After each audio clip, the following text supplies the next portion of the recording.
मेरी शादी एक बहुत ही अमीर खानदान में हुई थी। मैं इस वजह से बहुत खुश थी कि सारी जिंदगी मैंने अपनी ख्वाहिशों को दबाते हुए गुजारी थी। मुझे पैसे की कदर और कीमत का अंदाजा था। हमने अपने पापा और मम्मी से हमेशा 2 रुपए के लिए मार खाई थी। जब मेरी शादी तो ने अमीर घराने में हुई तो मैंने कुछ नहीं कहा, किसी से कुछ नहीं पूछा कि शादी किससे करवाई जा रही है।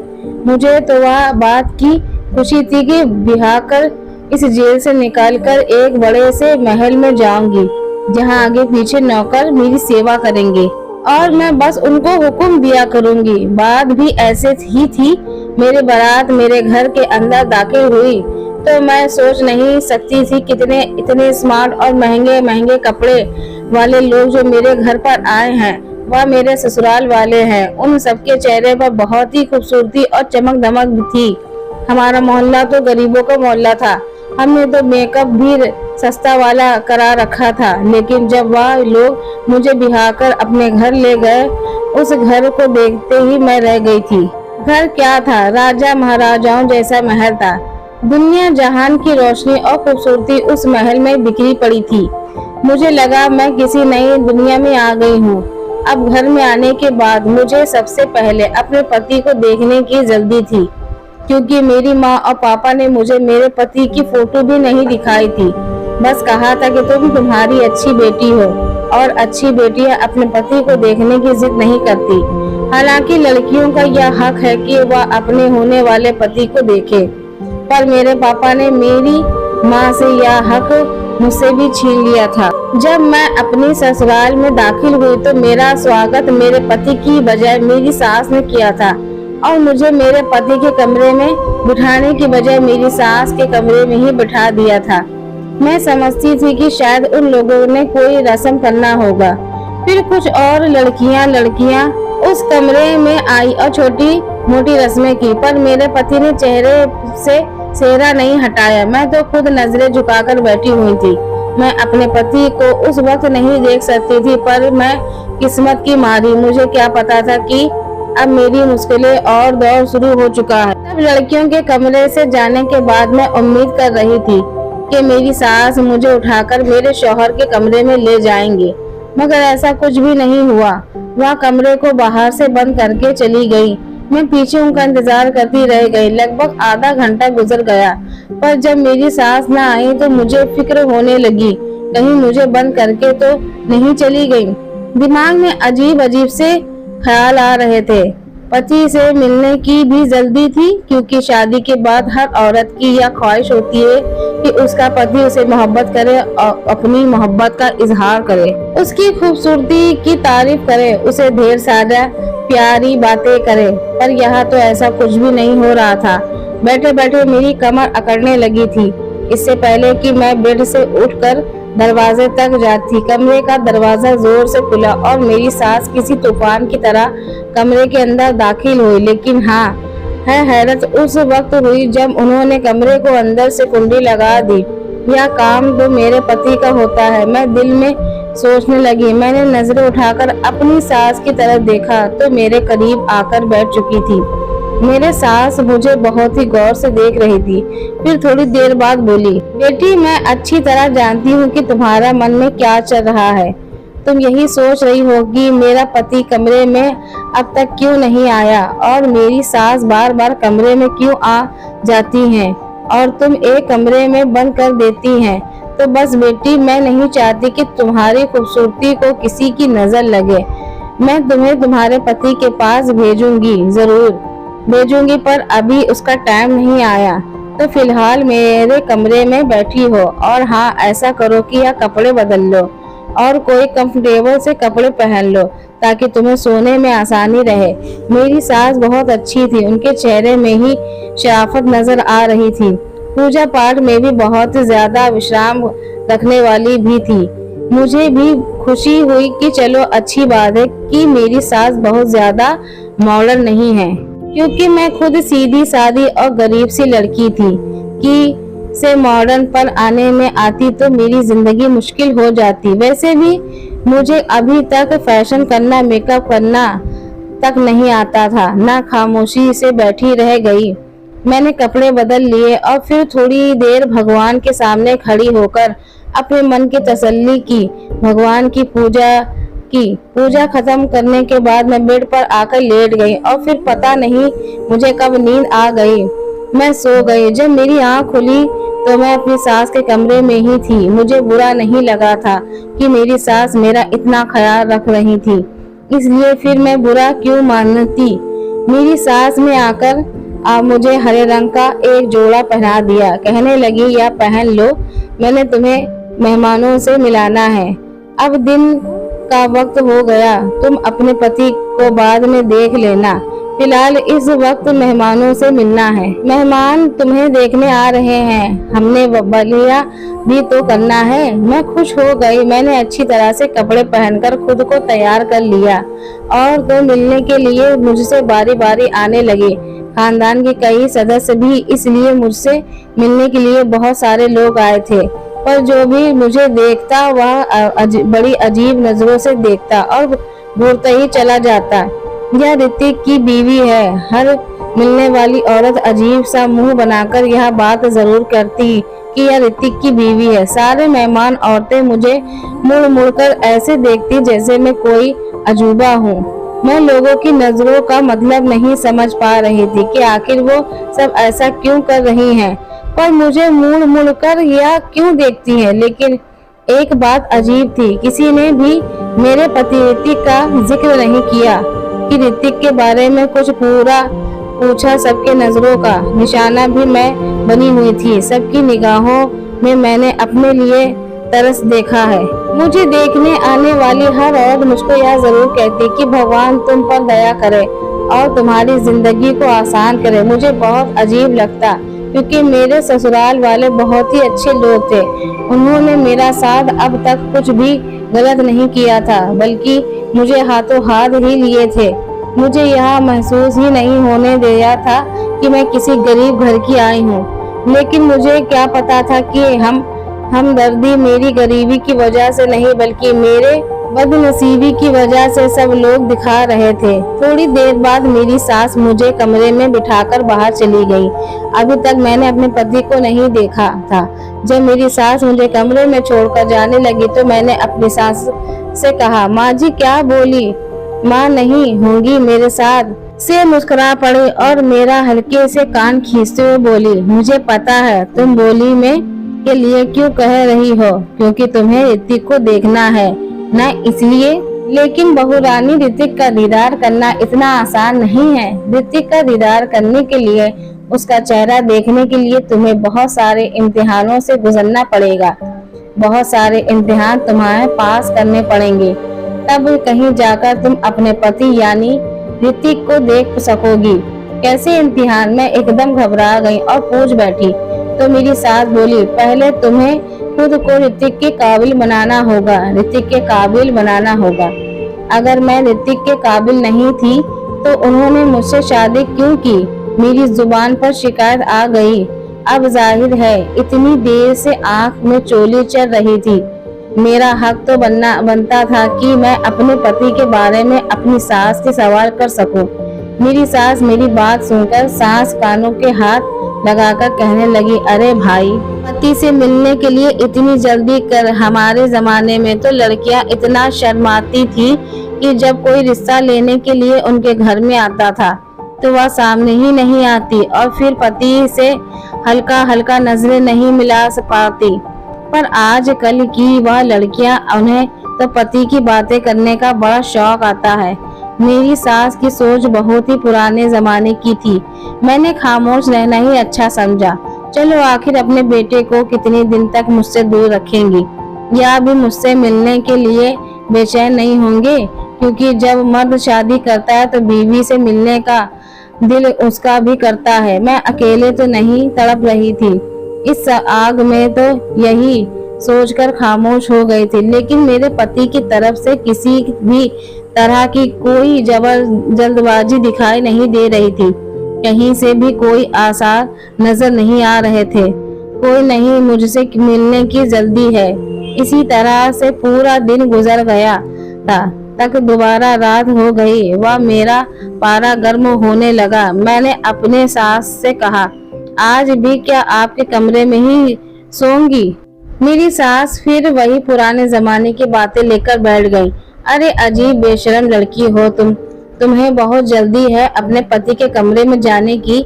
बस भी शादी के दूसरे ही दिन मेरी बातों को मेरी सास ने बहुत ही अजीबोगरीब बना दिया था कि मेरा दिल ही उठ गया। अच्छा चलो एक काम करते हैं, मेरी सास ने मुझे अपने पास बुलाते हुए कहा।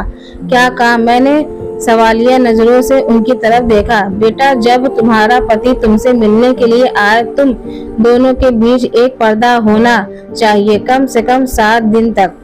तुम्हारे सुबह सवेरे उठते आरती करनी होगी और सोने से पहले भी भगवान जी की पूजा करनी होगी। हमारे जो पंडित जी हैं उन्होंने यही कहा कि 7 दिनों तक तुम्हें यह विधि करनी होगी और इससे पहले तुम अपने पति के चेहरा नहीं देख सकती। मेरा बेटा ऋतिक भी पूजा पाठ से दूर भागता है, इसलिए उसको 7 दिन तक यह विधि पूरी विधान से करनी होगी, तभी वह भी तुम्हारा चेहरा देख सकेगा। मेरे बेटे को सुधारने का एक ही तरीका है, क्योंकि यह पूजा पाठ में विश्वास नहीं रखता।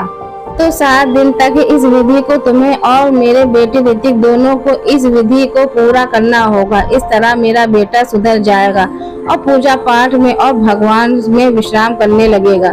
फिर उसके बाद तुम दोनों एक दूसरे की शक्ल देख लेना। मैं अपनी सास की बात सुनकर चुप हो गई थी, लेकिन मुझे दिल से खुशी हुई थी कि सास का रवैया मेरे साथ अच्छा था। वह बस यही चाहती थी कि हमारे रिश्ते में भगवान जी की कृपा बनी रहे, एक दूसरे से लड़ाई झगड़ा ना करे। इसलिए मुझे पहले पूजा पाठ का पाबंद बनना चाहती थी। मुझे अपनी सास की यह सोच पर खुशी हुई थी। मैंने कहा, ठीक है, मैं आज से ही यह विधि करना शुरू करूंगी। फिर उसी समय से न भगवान जी की पूजा पाठ में लग गई। मेरी लगन देखकर मेरी सास बहुत खुश होती।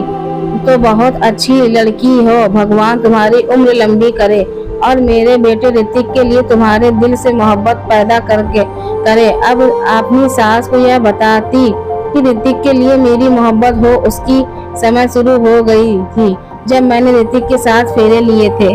अभी एक ही दिन गुजरा था कि मेरी सास के कमरे में आई और कहने लगी कि बेटा, पंडित जी ने कहा है तुम्हें दिन में 2 बार नहीं बल्कि 5 बार पूजा पाठ करना पड़ेगा। अरे अभी तो पूरा तुम्हें एक ही बार सुबह को ही पूजा की थी, तो तुम अपने पति से नहीं मिल सकती। मैं उदास हो गई, लेकिन फिर मैंने सोचा चलो सब बात नहीं, कोई अपने पति के लिए दिन में 5 बार भी पूजा कर सकती हूँ। इसी तरह अगला दिन गुजर गया। अगले दिन में मैंने पूरी 4 टाइम पूजा की थी। सोने से पहले भगवान की पूजा करना रह गया था। मैं बहुत खुश थी कि चलो कम से कम मैं अपने पति से मिल सकूंगी, क्योंकि मेरी सास ने कहा था कि 7 दिन से पहले पति का चेहरा नहीं देखना। लेकिन अगर तुम पूरी लगन से पूजा करती हो तो सिर्फ पति को देख के बिना उसे मिल सकती हो। मैंने सोचा था कि चलो कोई बात नहीं, पति की आवाज तो सुन सकती हूँ। अगर पति का चेहरा नहीं देख सकती तो मैं उसे कम से कम बातें तो कर सकती हूँ। मैं अपने कमरे में बैठी थी और इन्हीं हसीनी ख्यालों में खो गई थी कि मेरी सास आई और कहने लगी कि सपनों में रहने की वजह अपने पहली रात वाली पूजा कर लो, क्योंकि जब तक तुम दिन की पूरी 5 पूजा नहीं कर लेती मैं तुम्हें अपने बेटे से नहीं मिलने दूंगी। वह अपने हाथ में एक सफेद कलर का दुपट्टा लेकर आई थी। कहने लगी, इस दुपट्टे को अपने सर पर डाल लो, तभी पूजा करना। यह दुपट्टा हमारे पंडित जी ने दिया है, कहा है कि रात में ऐसा सर पर डालकर ही पूजा करनी है। मैंने अपनी सास के हाथ से दुपट्टा ले लिया और सर पर डालकर भगवान जी की पूजा करने लगी। उसे दुपट्टे से हल्की हल्की खुशबू आ रही थी जो मुझे बहुत अजीब सी लग रही थी।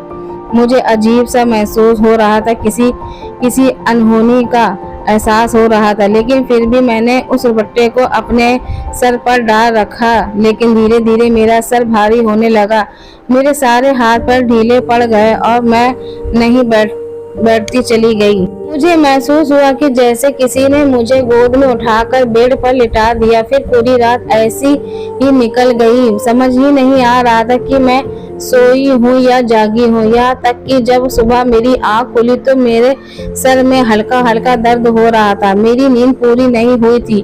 मुझ में कोई भी ताजगी नहीं थी। अजीब सी थकावट थी जिसने मुझे घेर रखा था और मैं बहुत अजीब सा महसूस कर रही थी। तबीयत भी भारी भारी सी थी। सर में दर्द भी था। मेरी सास उठाकर मेरे कमरे में आ गई। ये लो बेटा, दूध पी लो। मेरी सास ने मेरी तरफ दूध का गिलास बढ़ाते हुए कहा, तुम थक गई होगी, सारी रात पूजा पाठ जो की है। सास के बाद शंकर में बोली रही, माँ जी मैंने कहाँ पूजा पाठ की, पूजा पूरी भी नहीं हो पाई थी। किसी वक्त मुझे नींद आ गई। मेरी बात सुनकर मेरी सास बोली, ओ बेटी या क्या कर दिया। अब तो मैं तुम्हें आज भी ऋतिक से मिलवाने से नहीं कहकर मेरी सास ने मेरे घर सर पर बम गिरा दिया। तो क्या मैं अपने पति से मिलने के लिए सारी जिंदगी ऐसे ही तरसती रहूंगी। मेरी बात सुनकर मेरे साथ जोर से हंस पड़ी। मेरे साथ कहने लगी, मैंने कब कहा कि तुम ऋतिक से नहीं मिल सकती। बस आज की पूजा पाठ पूरे विधि विधान से कर लेना, फिर तुम रात को ऋतिक से मिल सकती हो। मैंने अपनी सास से कहा, ऋतिक का दिल नहीं करता मुझसे मिलने के लिए। तो मेरी सास हंस पड़ी, अरे वो दिन रात मेरा दिमाग खाता है कि मुझे नशे से मिलवा ओ मेरी। लेकिन नहीं बेटी, अब तक तुम दोनों पूजा पाठ पूरी विधि विधान से नहीं कर लेते, मैं तुम्हें एक दूसरे से नहीं मिलवा सकती हूँ। सास की बात सुनकर मैं खामोश हो गई। आज तो मेरा पूजा करने का दिल नहीं कर रहा था, क्योंकि 3 दिन हो गए थे मैंने अपने पति को देखा ही नहीं था। फिर आज एक अजीब सी सिलसिला शुरू हो गया। मैं दिन में 4 बार पूजा करती, लेकिन रात की पूजा करने में मेरी सास मेरे कमरे में आती और कहती कि बेटी आज मैं तुम्हारे लिए फला चीज खाने के लिए को लाई हूँ, या तुम खा लो। मैं यह चीज खा लेती और उसे खाते ही मुझे नींद आ जाती। मेरी सास कभी खजूर लेकर आ जाती, तो कभी दूध की प्याली, तो कभी खीर, तो कभी शरबत। सास की लाई हुई चीज के खाते ही मन में नींद के आगोश में चली जाती। फिर पूरी रात सोई रहती, ना जागती रहती। बस ऐसा लगता है कि मेरे पास कोई है। मैं किसी को अपनी आगोश में महसूस करती थी। लेकिन एक रात मैंने सोच लिया कि मैं सच्चाई जानकर ही रहूंगी। क्या फिर रात में मेरे पास कौन होता है और मेरी सास मुझे सुनने वाली चीज क्यों खिला देती है। रात होते ही जैसे ही मेरी सास मेरे पास आई और कहने लगी, बेटा मैं तुम्हारे लिए ये जूस लेकर आई हूँ, इसे पी लो, तुम्हें ताकत मिलेगी।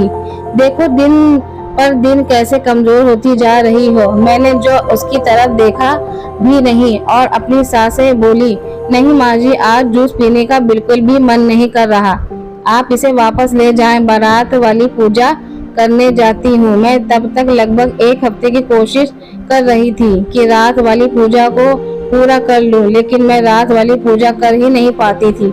इससे पहले ही मुझे नींद आ जाती थी। इसलिए आज मैंने सोच लिया था कि कुछ भी नहीं खाऊंगी पीऊंगी और पूजा पूरी करूंगी। मेरे साथ मुझे तुम करते हुए बोली, कोई बात नहीं, पूजा भी कर लेना, लेकिन पहले यह जूस पी लो। लेकिन मैंने अपनी सास को कह दिया कि मुझे जूस नहीं पीना। मेरे तेवर देखकर मेरी सास मुझे छोड़कर चली गई। वह समझ गए थे कि आज मैं उनके और बहकावे में नहीं आने वाली। थोड़ी देर बाद मेरे साथ मेरे कमरे में दाखिल हुई। बहुत ही तेज परफ्यूम लगा रखा था। खुशबू मुझे कुछ जानी पहचानी सी लगी, लेकिन मैं अपनी नाक को बंद किए बैठी रही। थोड़ी देर बाद मेरे साथ फिर कमरे में आई। मैं पूजा करने की तैयारी कर रही थी। मेरी सास के चेहरे में साफ लग रहा था कि मुझे जागता हुआ देख परेशान है। तीसरी बार मेरी सास मेरे कमरे में फिर आई। मुझे बहुत अजीब लग रहा था कि मेरे साथ मेरे कमरे में बार बार क्यों आ रही हैं। इस बार उनके हाथ में एक सफेद रंग की चादर थी। कहने लगी, बहू मैंने तुमसे कितनी बार कहा कि पूजा करने से पहले यह सफेद चादर ओढ़ लिया करो। या लो, मैं तुम्हारे लिए नई चादर लेकर आई हूँ, इसे ओढ़ लो। मैंने सोचा आखिर चादर ओढ़ने में क्या हर्ज है। मैंने अपनी सास की हाथ से चादर लेकर अपने सर पर डाल ली और फिर मेरे साथ वही हुआ जो मैं बिल्कुल नहीं चाहती थी। चादर होते ही मेरे ऊपर बेहोशी सवार होने लगी।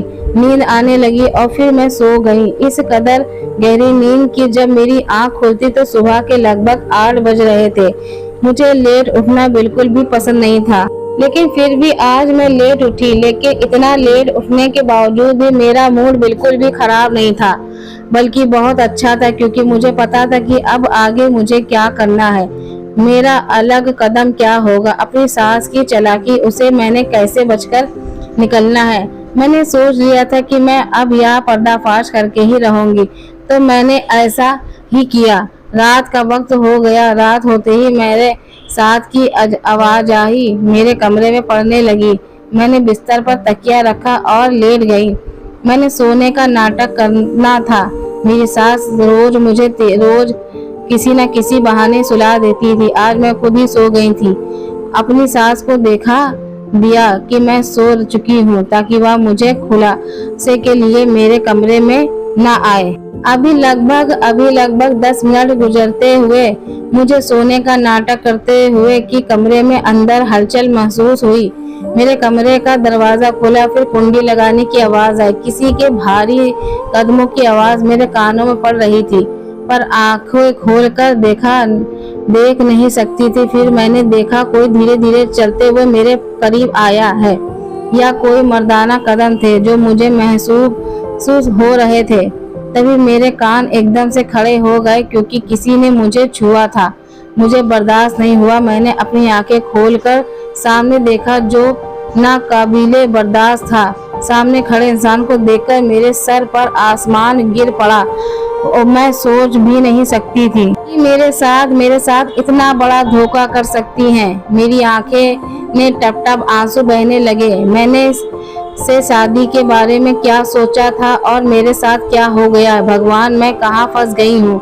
मैंने दिल में सोचा। मेरे दिल की धड़कन तेज हो चुकी थी।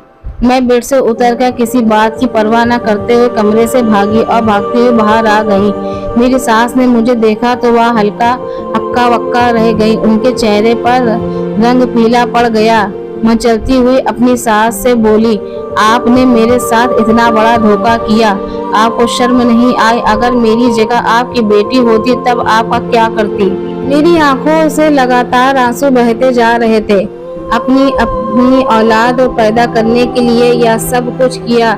मैं सोच भी नहीं सकती थी कि आप लोग इतना नीचे गिर जाएंगे, इतने घटिया निकलेंगे। मेरी बात सुनकर मेरी सास मेरे पास आई और मेरे हाथ को थामते हुए कहने लगी, बेटी, भगवान के लिए ऐसा बातें ना करो।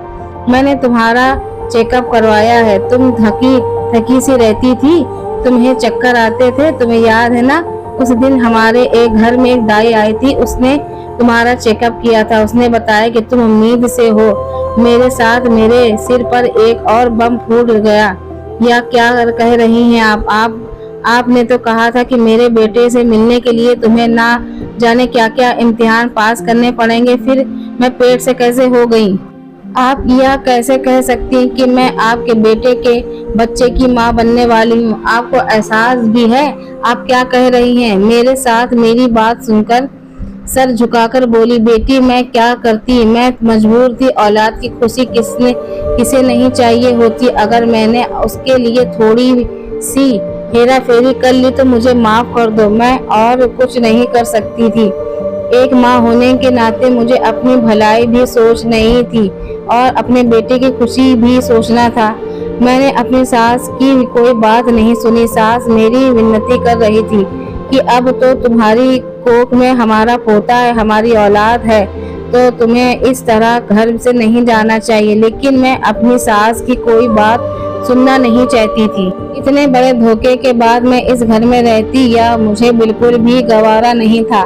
मैंने अपने आप को अपने कमरे में बंद कर लिया और अपना सामान पैक करने लगी और फिर सीधा अपने माँ बाप के घर आ गई। माँ बाप को भी मैंने सारी कहानी सुनाई। मेरी माँ मेरी बात सुनकर हक्का बक्का रह गई। बोली कि बेटी, हमें माफ कर दो। हमें यह सब पता था कि लेकिन हमने तुम्हें यह बात जानबूझकर नहीं बताई थी। मैं सोच भी नहीं सकती थी कि मेरी माँ मेरे साथ ऐसा कर सकती हैं। मैंने कहा, आप लोग तो मेरे अपने थे, फिर आप लोगों ने मेरे साथ इतना बड़ा धोखा क्यों किया? मैं रोने लगी तो मैंने मेरा हाथ थाम लिया। कहने लगी, बेटा हमें माफ कर दो, हम मजबूर थे। तुम्हें तो पता है कि बेटियों के माँ बाप हमेशा कितने मजबूर होते हैं। अपनी माँ की बात सुनकर मची कपड़े में बोली, आप मजबूर नहीं थे, आप लालची थे। मेरी बात सुनकर मेरी हजारों पता रोने लगी। आज मुझे उनको भी इस तरह से कहना अच्छा नहीं लग रहा था, लेकिन मैं क्या करती, क्योंकि उन्होंने मेरा साथ बहुत बड़ा धोखा किया था। और हो गया। घर के दरवाजों पर दस्तक हुई। घर के बाहर खड़ी हुई थी उसकी सहेलियां। होलिया देखकर लग रहा था कि वह भी अपने पति से लड़कर आई है। यह सब देखते ही मेरा दिल बैठने लगा। मैंने कहा, तुम भी अपने घर में सुकून से नहीं हो तुमको सुकून नहीं हो तो मुझको कैसे हो सकता है। तो तुम्हारी तो शादी इतने बड़े घर में हुई है, फिर भी खुश नहीं हो। मैं तो कैसे खुश रह सकती हूँ।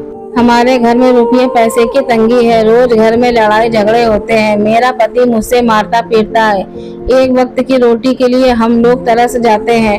अब हम दोनों बहनें अपनी माँ बाप के घर बैठ गए तो मुझे लगने लगा कि मैं अपने माँ बाप पर जुल्म कर रही हूँ। रात को सोने के लिए लेटर तो वही वाला मंजर मेरी आंखों के सामने घूमने लगा। जब मेरे कमरे में कोई आया था, मैं चीख कर अपनी सास के पास पहुंची थी। मेरे कमरे में आने वाला कोई और नहीं बल्कि मेरा पति था। मेरा पति इतना खुखरूक था, उसकी शक्ल देखते ही मेरे सर पर आसमान गिर पड़ा था। नहीं, मेरा पति जन्म से ही इतना बदसूरत था या फिर बाद में किसी दुर्घटना में ऐसा हुआ था, लेकिन जो भी था बहुत ज्यादा बदसूरत था मेरा पति। यही सब सोचते सोचते मेरा दिल घबराने लगा। मैं एकदम से उठकर बैठ गई। मुझे लगा कि मैं अपने माँ बाप के साथ बहुत गलत कर रही हूँ। मेरे माँ बाप जो भी किया वह मजबूरी में किया, क्योंकि हम बहुत गरीब लोग थे और गरीब की लड़की बिहाने को कोई नहीं आता। सब दहेज के लालची होते हैं। अगर मेरा पति बदसूरत है तो क्या हुआ। मुझे उसके सूरत देखकर डर तो बहुत लगा था। मैं बेहोश होते होते बची थी और यही बात मेरे माँ बाप ने मुझको छुपाई थी, लेकिन वह क्या कर सकते थे। मेरे माँ बाप की भी मजबूरी थी और मेरी सास की भी मजबूरी थी कि वह अपने बेटे को खुशी चाहती थी, अपने खानदान का वारिस चाहती थी। यह बात मेरे पति नहीं अपने माँ से कही थी कि मेरे चेहरे पे मेरी पत्नी ने छुपा कर रखा जाए, क्योंकि इतने बदसूरत इंसान के साथ कोई भी लड़की रहना पसंद नहीं करेगी। फिर मैंने अपने माँ बाप की गरीबी और मजबूरी को देखते हुए एक फैसला लिया। बदसूरत पति के साथ रहने के लिए तैयार हो गई। मैंने अपना सामान बांधा और वापस अपने ससुराल आ गई थी, जहाँ पर मेरा पति और मेरी सास मेरी इंतजार कर रहे थे। मेरे पति का सर मेरे सामने झुका हुआ था और वह मुझसे माफी मांग रहे थे। मुझे माफ कर दो, मैंने तुम्हारे साथ बहुत बुरा किया, तुम्हें धोखा दिया, तुम्हारी उम्मीदों को ख्वाबों को तोड़ा है, लेकिन यकीन करो मैं दिल का बुरा बहुत अच्छा हूँ। तुम जैसा कहोगे मैं वैसे ही करूँगा। मेरी सास भी मुझे माफी मांग रही थी। कहने लगी, बेटा हमें माफ कर दो, हमारी मजबूरी थी। कौन माँ ऐसी होगी, क्यों नहीं चाहेगी कि उनके बेटे का घर बच जाए और उनके खानदान को वारिस मिले। मैंने अपनी सास को अपने पति को माफ कर दिया। या तो मुझे पता था कि विकेट एक बहुत अच्छे पति साबित होंगे और मेरा बहुत ज्यादा ख्याल रखेंगे। अब जो भी हो, जैसा भी था, ऋतिक ही हमारे पति थे। इसलिए मैंने अपने पति को माफ कर दिया और अपने पति को घर पर ही रहने का फैसला कर लिया था। तो आपको हमारी ये कहानी कैसी लगी? क्या निशा ने क्या फैसला किया वह सही था या गलत? राय कमेंट बॉक्स में जरूर बताना। कहीं पसंद आई हो तो प्लीज लाइक करें और हमारे चैनल को सब्सक्राइब करना। धन्यवाद।